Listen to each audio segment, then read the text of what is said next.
안녕하세요. 오늘도 사연살롱을 찾아주셔서 감사합니다. 저는 50대 중반의 여성이에요. 평범한 집에서 자랐지만 엄마가 교육에 엄청 신경을 쓰셔서 공부만큼은 강남 애들 못지않게 했죠. 그 덕에 저는 좋은 대학에 갈 수 있었어요. 경영학과에 갔는데 생각보다 많은 애들이 휴학계를 내고 어학연수를 가기도 했고 워킹홀리데이를 가는 애들도 있었어요. 저희 집은 돈을 들여서 외국으로 유학을 보낼 만한 형편은 안 됐어요. 하지만 많은 애들이 영어권 나라에 가는 걸 보고 저도 가야겠다고 생각했죠. 저는 캐나다에 워킹홀리데이를 6개월 다녀오게 됐고 그 후로 유학에 대해 생각이 많아졌어요. 엄마도 저나 제 동생을 유학 보내고 싶어 하셨지만 쉽지 않았어요. 아빠가 부촌에 가게를 내고 직접 만든 캐주얼 옷을 파셨는데 그럭저럭 저희 네 식구 살 정도의 수입만 나왔거든요. 저는 어떻게든 제 힘으로 유학을 가보자고 생각했고 패션 경영을 공부할 수 있는 영국을 염두에 두고 공부했어요.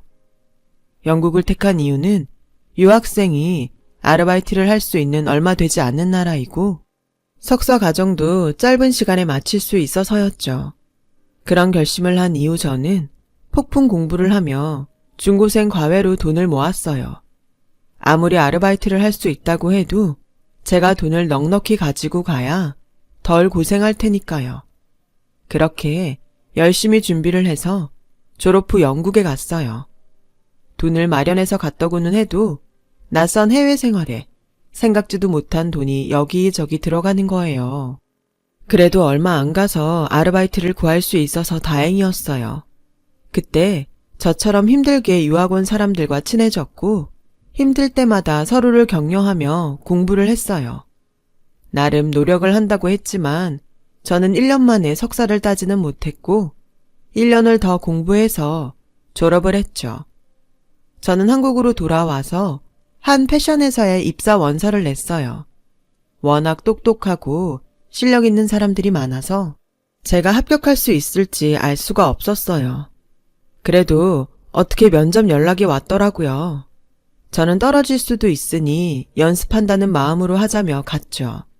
그런데 제가 예상했던 질문들이 나왔고 떨지 않고 담담하게 대답을 할 수 있었어요. 그 결과 그 회사에 합격했고요. 제가 합격 연락을 받은 날 아빠는 너무 좋아서 가게 문을 닫고 근처 가게에 떡을 돌리며 자랑을 하시더라고요. 나는 그냥 동네 옷가게를 하는데 우리 딸은 패션 회사를 들어갔지 뭐야. 걔가 어릴 때부터 남들보다 똑똑하긴 했는데 이렇게 잘났을 줄은 몰랐네. 라며 만나는 사람들마다 똑같은 얘기를 반복하셨다고요. 아빠, 이제 그만해. 나 창피하려고 해. 그리고 이게 다 아빠가 유학 가도 된다고 허락해주고 공부하는 거 밀어줘서 그렇지. 나 혼자 된 건가? 엄마도 공부하는 거라면 뭐든 다 해줬잖아. 라고 하니 옆에 있던 엄마가 은경아, 그렇다고 다 공부 잘하고 너처럼 잘 되는 거 아니야. 나는 진짜 너도 그렇고 미경이도 내 말 잘 따라줘서 얼마나 니들한테 고마운데. 거기다 이렇게 좋은 회사도 척척 들어가줬는데 100번 1000번이라도 말할 거다. 너랑 미경이는 엄마 아빠의 자랑이야. 라며 좋아하시는데 그동안 엄마가 저희 공부시키느라 아빠 몰래 동네 슈퍼에서 부업하시던 게 생각나서 눈물이 났어요. 동생은 대학원에 다니고 있었는데 교수를 목표로 공부하는 중이었어요. 미경아, 이제 언니 돈 버니까 걱정 말고 공부해. 너 유학 간다고 하면 언니가 돈 보태줄 테니까. 언니는 유학 가서 힘들게 공부했는데 나만 그런 덕 보는 것 같아서 미안해. 그런 게 어딨어. 누구 한 명이라도 편하게 살면 좋지. 너는 열심히 하는 게 보답하는 거니까 그렇게 알아. 저는 집안 식구들의 기둥이 됐다는 생각에 너무 뿌듯했어요. 그래서 회사도 더 열심히 다녔어요. 제가 하루하루 일해서 버는 돈이 가족들에게 도움이 되는 게 너무 좋았거든요. 또 제가 회사 다니는 게 아빠한테 힘이 된다는 게 기뻤어요. 회사에서는 처음에 일이 서툴러서 혼나기도 하고 뜻하지 않은 어려움도 있었지만 시간이 지나고 한 해 한 해 흐를수록 점점 익숙해져 갔어요. 그러다가 남편을 만나게 됐죠. 남편은 같은 회사의 영업 전략팀이었어요. 저는 마케팅팀에 있었고요. 회사 전체 모임에서 만난 저희는 그 후에 남편이 먼저 저한테 다가왔어요. 은경 씨랑 같이 있으면 참 마음이 편해요. 저랑 계속 만나보지 않을래요? 그 무렵 저도 흔히 말하는 결혼할 나이를 지나서 얼른 누구든 만나면 좋겠다고 생각하고 있었어요. 남편은 주변하고도 잘 지냈고 영업팀이어서 그런지 성격도 좋았어요. 저는 괜찮은 사람을 만나서 다행이라고 여기고 그러자고 했죠. 엄마, 아빠도 동생도 남편과의 만남에 찬성했어요. 우리 딸 일만 하고 남자한테는 관심 없는 것 같아서 걱정했는데 이렇게 남자친구가 있는 거 보니 마음이 놓이네. 엄마는 이제 네 결혼 혼수 보러 다녀야겠다. 라며 앞서가실 만큼 좋아하셨어요. 저는 그렇게 남편과 1년 조금 넘게 사귀다가 결혼을 약속했어요. 시어머니는 젊을 때 의상실을 했다고 하더라고요. 시아버지는 7급 공무원으로 있다가 남편이 대학생 때 돌아가셨다고 해요.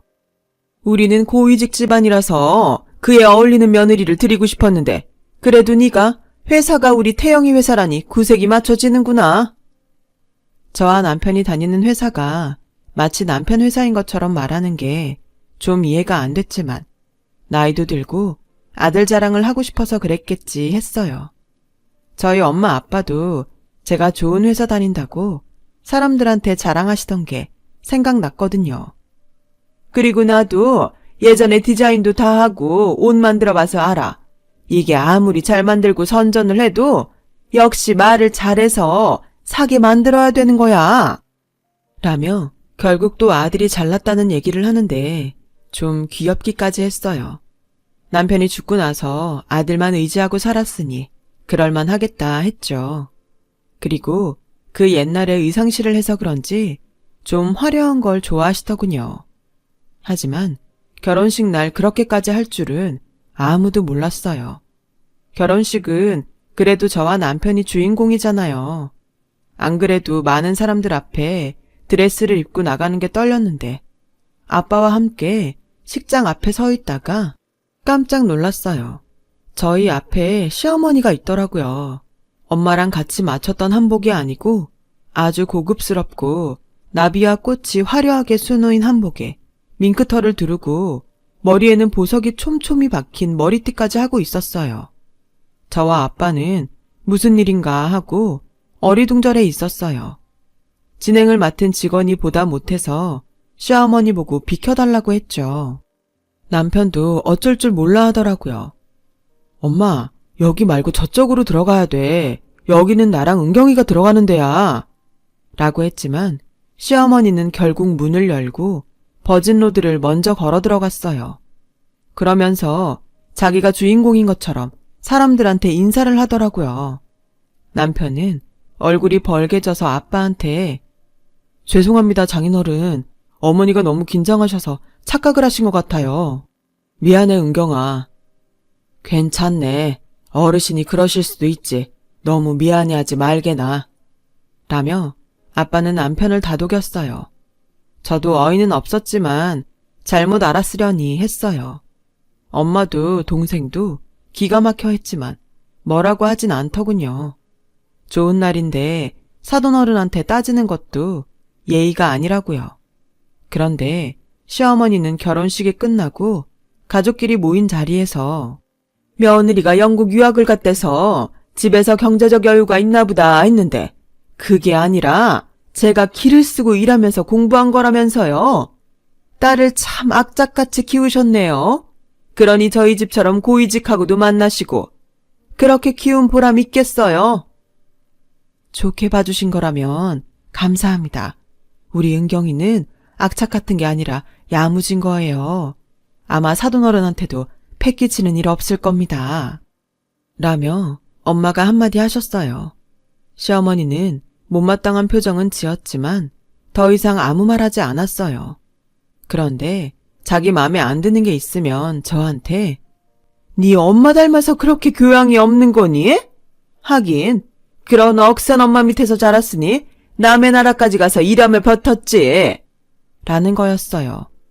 처음에는 참으면서 들었지만 시간이 지나도 계속 그러더라고요. 어머니, 제가 마음에 안 드시는 건 알겠어요. 그래도 친정엄마를 자꾸 뭐라고 하지는 말아주세요. 엄마는 저 잘 되라고 열심히 지원해 주신 거밖에 없어요. 지원? 너 지원의 뜻은 알고 말하는 거니? 니네 엄마가 돈 있고 교양 있어서 널 제대로 지원했으면 네가 이렇게 상스럽진 않지. 네가 과일 하나를 제대로 고급스러운 걸 잘 살 줄 아니? 컵 하나를 고상한 걸 고를 줄 아니? 이래서 비슷한 집안끼리 결혼해야 되는 건데 영국 유학이라는 거에 완전히 속았어. 라며 혀를 차는 거예요. 남편은 어디서나 좋은 사람이구만 싶어 했고 엄마 앞에선 더 했어요. 당신이 좀 참으면 안 돼? 난 다른 남자들이 고부 갈등 때문에 죽겠다 그래도 당신이면 그런 일 없을 거라고 큰 소리 땅땅 쳤는데 이게 뭐야? 진짜 이러다가 내가 당신 하소연에 또 엄마 잔소리에 미칠 것 같아. 저는 결혼하고 반년도 안 돼서 시어머니와 남편한테 질려버렸어요. 그래도 제가 한 선택이고 친정 부모님을 실망시키고 싶지 않아서 잘 살려고 노력했습니다. 그러다가 저희 회사가 경영난에 부딪혔고 대대적인 인원 감축을 하게 됐어요.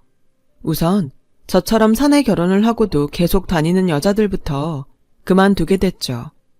다른 회사들은 사내 결혼을 하면 거의 여자들이 그만두는 분위기였는데 그래도 저희 회사는 좀 관대한 편이라서 제가 다녔던 거였는데 더는 다니기가 어렵게 된 거였어요. 회사에서는 퇴직금을 넉넉히 줬고 저는 그걸로 만족해야 했어요. 그런데 시어머니는 제가 퇴직금 쓰는 걸 간섭하더라고요. 너 잘됐다. 그 돈 절반은 니네 가구랑 식기 싹 다 바꾸고 절반은 잘 뒀다가 태영이 힘든 일 있을 때 써라. 내가 말을 안 해서 그렇지? 니네 친정 안목이 우리 같은 고위직 집안하고 너무 달라서 니네 집 갈 때마다 마음에 안 들었다. 이 기회에 가구랑 식기 싹 정리하고 새로 들여놔. 어머니, 그건 안 될 것 같아요.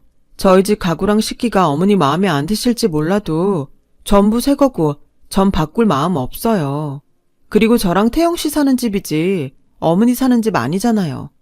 저희가 사는데 불편한 거 없으니 그냥 이대로 살게요.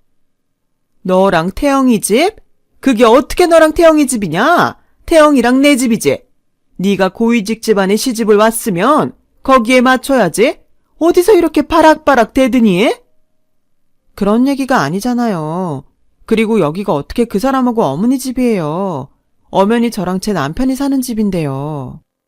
너는 그렇게 배우고 살았는지 몰라도 여기선 안 그래. 밖에 나가서 다 물어봐. 시댁에서 해준 집이 어떻게 네 집이냐? 이래서 천박한 것들하고는 상종을 말아야 되는 건데 내가 영국 유학에 완전히 속았어.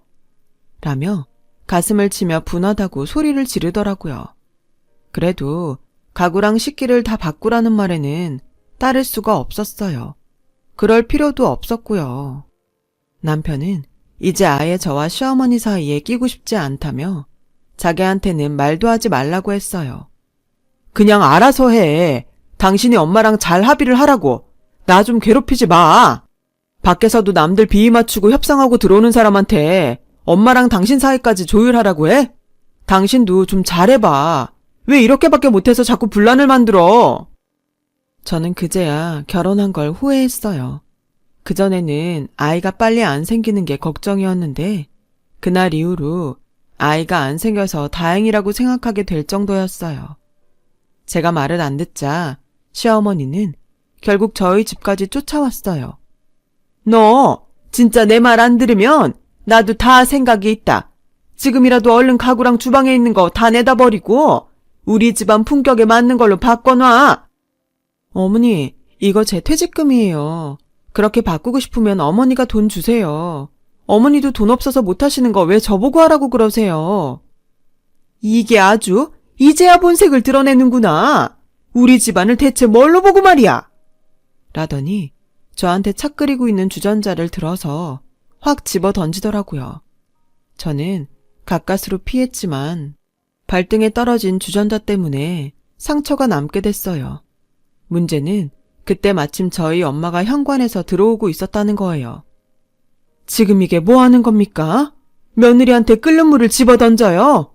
저 여태까지 참았는데요. 사돈 집안이 뭐가 그렇게 대단해서 우리 딸을 이렇게 잡는지 모르겠네요. 대체 뭐가 고위직이고 뭐가 품격입니까? 이렇게 천박한 짓은 혼자 다 할 거면서. 저 이런 집에 우리 딸 하루도 더 못 둡니다. 은경아, 가자. 엄마는 제 손을 끌고 그 집에서 나왔고 저는 그렇게 결혼한 지 1년도 안 돼서 이혼을 하게 됐어요.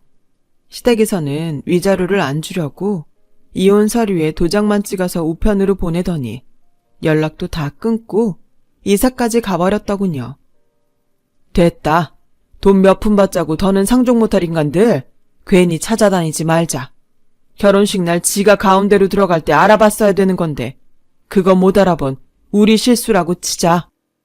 라며 아빠는 저보고 이제라도 이혼한 게 잘한 거라고 하셨어요. 저한테는 괜찮다며 씩씩한 모습만 보인 부모님이었지만 뒤에서 저 모르게 눈물을 흘리시더라고요. 그 모습을 본 저는 너무 속상해서 뭐라도 해드리고 싶었어요. 그런데 아빠가 저한테 제안을 하셨어요. 은경아, 아빠가 다른 옷가게에서 우리가 파는 옷을 자기네도 팔게 해달라는 말을 들었는데 그거 아빠랑 해보지 않을래? 그도 그럴 게 아빠가 만드는 옷들이 잘 팔리는 편이었거든요. 아빠 옷가게는 다른 데에서 옷을 받아다 파는 게 아니라 거의 아빠가 만드는 옷을 팔았어요. 그러다가 다른 옷가게에서 제안을 받은 거였고요. 아빠는 변두리 작은 건물 지하에 세를 얻어서 직원 둘과 함께 옷을 만드셨어요. 그러다 보니 옷을 많이 만들어내는 건 어려웠죠. 저는 제 퇴직금을 털어서 옷공장을 할 장소를 구하고 직원들도 뽑았어요. 아빠가 디자인을 하고 패턴을 만들면 다른 직원들이 각자 맡은 자리에서 미싱을 돌리고 단추를 달고 마무리를 했어요. 엄마와 저는 마지막에 실밥을 제거하는 일을 했고요. 그러면서 어떤 옷들이 더 잘 팔릴지 잡지도 보고 사람들이 옷 입고 다니는 것을 보며 유행을 파악했어요. 또 어떻게 하면 더 사람들의 시선을 끌지 생각해서 옷가게 마네킹 위치도 바꾸고 다른 액세서리들도 배치했어요. 얼마 지나지 않아서 아빠 가게에는 전보다 더 많은 사람들이 오게 됐고 아빠한테 옷을 받아간 가게도 옷이 잘 팔려서 매출이 늘었다고 좋아했어요. 저희는 아예 브랜드를 만들기로 했어요. 인터넷 쇼핑몰도 만들어서 브랜드 이름을 그대로 붙였고요. 저희 옷을 떼어가려는 가게들도 점점 늘었어요. 아빠와 저는 그렇게 사업을 하는 재미에 푹 빠졌고 6년쯤 지나고 났더니 저희 쇼핑몰이 제법 규모가 있고 단골이 많은 가게가 됐더라고요. 저희는 공장이 있는 동네의 작은 건물 하나를 통째로 빌려서 사무실을 두고 매장까지 냈어요. 저희가 직접 운영하는 가게만 2개가 됐고 인터넷 쇼핑몰로도 계속 옷을 팔았죠. 소매 가게들과도 거래를 했고요. 그러는 중에 동생은 유학을 마치고 한국에 왔고 결혼을 하게 됐어요. 저희 식구는 제 결혼으로 생긴 상처 때문에 동생의 남자친구와 시댁을 굉장히 꼼꼼히 살폈죠. 다행히 동생 시댁은 다 좋은 사람들 같았어요. 그래도 저희는 자꾸 조심하게 되더라고요. 엄마는 일부러 혼수도 비싼 건 못한다며 동생 시댁을 떠보기도 했어요. 물론 저도 엄마가 좀 지나치다고는 생각했지만 저 때문에 받은 상처가 그렇게 크구나 싶어서 아무 말도 못하겠더라고요. 저는 따로 동생과 예비 매부를 만나서 좋은 데에서 옷을 맞춰줬어요. 언니, 일부러 이러지 않아도 되는데, 우린 괜찮아. 아니야, 내가 해주고 싶어서 그래. 집에서 해주는 거랑 별도로 그냥 내 선물이니까 받아. 이렇게 신경 써주셔서 감사합니다. 처형이라고 해도 되죠? 물론이죠. 우리 미경이한테 잘해줘요. 난 그거면 돼요. 저는 두 사람을 데리고 명품 브랜드 샵에 가서 가방도 사줬어요. 두 사람이 가방을 들고 나란히 거울 앞에 서서 이리저리 보는데 바닥을 닦던 아줌마가 밀대 끝으로 동생 옆구리를 팍 찔렀어요. 모르고 한 거겠지만 동생이 아파하는데도 그냥 가버리는 걸 보니 기분이 상하더라고요. 저는 매장 매니저를 불러서 항의했어요. 매니저는 난처해하면서 사과를 했어요. 정말 죄송합니다, 고객님. 지금 청소 시간도 아닌데 저 청소 직원이 나이도 좀 있는 데다가 들어온 지 얼마 안 돼서 그런 것 같아요. 너그럽게 이해 부탁드려요. 라길래 서툴면 그럴 수도 있겠다 싶어서 그 정도로 넘어갔어요. 그런데 나가는 길에 그 청소 직원과 마주치게 됐고 저와 동생은 그 사람 얼굴을 제대로 보고는 깜짝 놀랐어요. 다름 아닌 시어머니였어요. 시어머니는 저와 제 동생을 훑어보더니 얼굴 근육에 경련이 난 것처럼 실룩거리더라고요. 니네가 어떻게 여길 왔냐? 어떻게 오긴요? 쇼핑하러 왔죠. 라고 차갑게 대답하고는 동생과 매부를 데리고 돌아와 버렸어요. 그 도도하고 대단하던 시어머니가 어떻게 거기서 청소를 하게 됐는지 몰라도 저희를 계속 무시하는 식으로 말하는 건 정말 참을 수 없었어요. 그런데 며칠 후 시어머니가 사무실로 저를 찾아왔어요. 어떻게 안 건지 몰라도 위자료 때문에 연락을 끊었던 사람치고 정말 뻔뻔하다는 생각만 들었어요. 시어머니는 전과는 다르게 아주 불쌍한 표정으로 예, 오랜만에 만나서 반갑다고 한다는 게 내가 그만 실수를 했다. 이해 좀 하고 넘어가죠. 여기는 어쩐 일이세요? 다시는 저 볼 일 없는 거 아니었어요? 그게 내가 좀 급해서 그러는데 돈 좀 빌려다오. 금방 쓰고 갚을게. 라는데 정말 기가 막혔어요. 저한테 뭐 맡겨놓은 것처럼 말씀하시네요. 저 그런 돈 없습니다. 돌아가세요. 라고 하자 시어머니는 제 손을 꼭 붙잡고 사정을 하더군요. 우리 태영이가 사업을 하다가 돈이 좀 모자라서 요새 많이 힘들어해. 너도 사업을 하니 그 심정 알 거 아니니? 없다고만 하지 말고 조금만 도와줘. 그걸 제가 왜 도와줘야 되죠? 저한테 위자료 주는 것도 싫어서 이사가고 연락도 끊었던 양반이 어렵다고 저를 찾아와서 돈을 빌려달라니요. 할머니 같으면 돈 빌려주고 싶겠어요? 할머니? 너 아무리 그래도 어떻게 그런 말을 하냐? 예전 일이라고 해도 내가 너 시어머니 아니었니? 꼭 이렇게까지 해야겠어? 그 예전 일 때문에 저희 가족 전부 아무도 못 믿고 살아요. 겉으로 아무리 좋은 사람 같아 보여도 의심한다고요. 댁들 때문에요. 그런데 제 입에서 좋은 말이 나가겠어요? 무슨 일인지 몰라도 댁들 일은 댁들이 알아서 해결하세요. 여기요. 경비원 아저씨 좀 불러주세요. 이 할머니 내보내고 다시 못 들어오게 하라고 해주세요. 라고 하자 시어머니는 싹싹 비는 신용을 하며 내가 미안하다. 잘못했어. 그러지 말고 어떻게 주면 안 되겠니? 내가 오죽하면 이러겠니? 그러게 좀 잘 살지 그러셨어요. 무슨 일인지 전 알고 싶지도 않으니까 다신 찾아오지 마세요. 라며 겨우 돌려보냈어요. 그리고 며칠이 지나자 이번에는 전 남편이 찾아왔어요. 당신 잘 살고 있었구나. 엄마한테 얘기 들었어. 우리 엄마 때문에 속상했던 거 아는데 그래도 피차 마찬가지였잖아. 엄마도 당신 때문에 속상했으니까 이제 그만 풀어. 입은 삐뚤어져도 말은 바로 하라고 했다고. 그쪽 엄마는 나 때문에 속상한 게 아니라 나를 무시하고 함부로 대한 거였지. 내 발등에는 아직도 그때 화상 자국이 있는데 이제 와서 은근슬쩍 서로 잘못했다는 식으로 넘어가려고 그래? 그런 말 하려고 날 찾은 거야? 돌아가! 라고 하자 전 남편은 비굴하게 고개를 숙이며 그러지 말고 좀 봐주라. 우리 며칠만 급한 불 끄게 돈 좀 융통해줘. 당신 그럴 여유 있잖아. 응? 라는데 밖에서 그 얘기를 듣던 아버지가 들어오셨어요. 시끄러우니까 당장 나가. 여기가 어디라고 와서 이 행패야? 돈을 우리 은경이한테 맡겨놨어? 아버님, 제가 정말 잘못했습니다. 다 제가 못나서 생긴 일입니다. 용서하시고 저 한 번만 살려주십시오. 자, 내가 못난 거 맞아. 그러니까 더는 내 딸 괴롭히지 말고 다시는 나타나지 말게. 안 그러면 경찰에 신고할 거니까 그렇게 알아. 그 말에 전 남편은 더 이상 말을 못하고 돌아갔어요.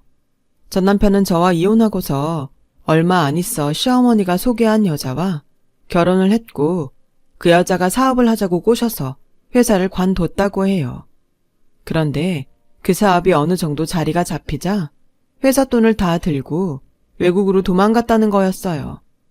전 남편과 시어머니는 당장의 부도를 막으려고 집까지 팔았는데도 빚더미에 앉았다 그러더라고요. 그러다가 둘 다 노동일을 하게 됐고 시어머니가 저를 만나게 된 거였어요. 그래도 전 불쌍하다는 마음이 들지 않더라고요. 자기네가 고위직 집안이라며 저와 친정을 무시하던 걸 생각하면 여전히 열불이 터졌죠. 그렇게 남을 무시하고 함부로 대하니 자기들도 그렇게 당하는 거 아니겠어요? 다 자기가 한 대로 돌려받는 거죠. 그 뒤로 전 남편과 시어머니 소식은 영영 끊어졌어요. 저는 결혼에 너무 질려서 지금까지 혼자 살고 있어요. 하지만 부모님도 계시고 동생네 부부와 예쁜 조카도 있어서 외롭지 않게 지내고 있죠. 이렇게 사는 것도 나쁘지 않은 것 같습니다. 긴 얘기 들어주신 분들 다들 건강하시고 좋은 일만 가득하길 빌게요. 모두 행복한 하루 되세요. 감사합니다. 여러분, 사연 댓글에 응원과 현명한 조언 부탁드려요. 좋아요와 구독은 저에게 큰 힘이 됩니다. 오늘도 좋은 일 가득하세요.